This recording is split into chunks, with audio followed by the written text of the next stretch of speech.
భూ వివాదంలో తమకు ఎస్ఐ న్యాయం చేయలేదని మహబూబాబాద్ జిల్లా తొర్రూరులో ఏకాంత అనే మహిళ వాటర్ ట్యాంక్ ఎక్కి నిరసన తెలిపింది.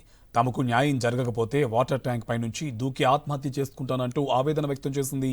తన భర్త ప్రసాద్ తల్లిదండ్రులకు సంబంధించిన భూమి వివాదంలో 2 నెలల క్రితం పోలీస్ స్టేషన్లో ఫిర్యాదు చేసిన పోలీసులు ఏకపక్షంగా వ్యవహరించి న్యాయం చేయలేదని ఆరోపించింది.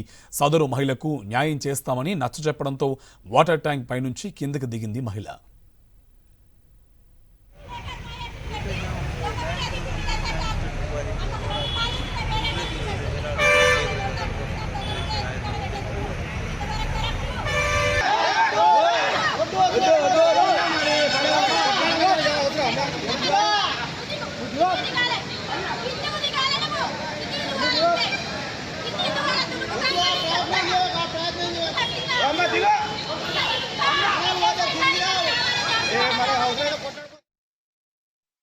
మా బావ 12 గుంటలు మా భర్తకి 10 గుంటలు రాపించండు.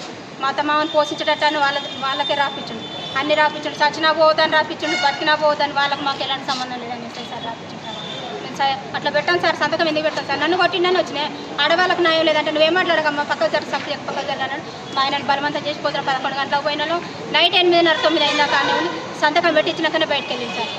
సంతకం పెట్టిన రోజు నైటే మా అత్త మా మామని మా మరిది వాళ్ళు తీసుకుపోయి వాళ్ళ ఇంటి దగ్గర వేసుకోరు. అదే రోజు నైట్ హార్ట్ అటాక్ వచ్చిందని ఎమ్నింలో వేసారు సార్. ఎమ్నింలో వేసినాక మా మామ 3 రోజులు చనిపోయింది. 3 రోజులు చనిపోయినాక సావుకాడికి పోతే సావుకాడికి రానిస్తలేరు. మమ్మల్ని కులంలో రానిపోతే డిఎస్పీ కాడికి పోయినాం సార్. డిఎస్పీ సార్ ఫోన్ చేసి చెప్పిండు, ఎస్పీ కాడికి ఇక్కడ డిఎస్పీ సార్ పెట్టగా నువ్వు పొలం గురించి నీకు ఎందుకయ్యా అని ఆ సార్ అన్నాడు. మహబూబాబాద్ జిల్లా రాజోల్లోని జిల్లా పరిషత్ పాఠశాలలో పలకా బలపం పట్టి విద్యాభివృద్ధులు నేర్పాల్సిన విద్యార్థులు తాపీ పట్టి పాఠశాలలో సిమెంట్ పనులు చేస్తున్నారు. ఒక పక్క తరగతులు జరుగుతుంటే మరో పక్క తాపీ పట్టించి విద్యార్థులతో సిమెంట్ పనులు చేయిస్తున్నారు. ఉపాధ్యాయులు విద్య నేర్పిస్తారని పాఠశాలకు పంపిస్తే ఇలా పాఠశాలలో పనులు చేపించడం ఏంటని తల్లిదండ్రులు వాపోతున్నారు. జిల్లా విద్యాశాఖ అధికారులు స్పందించి చర్యలు తీసుకోవాలని డిమాండ్ చేస్తున్నారు.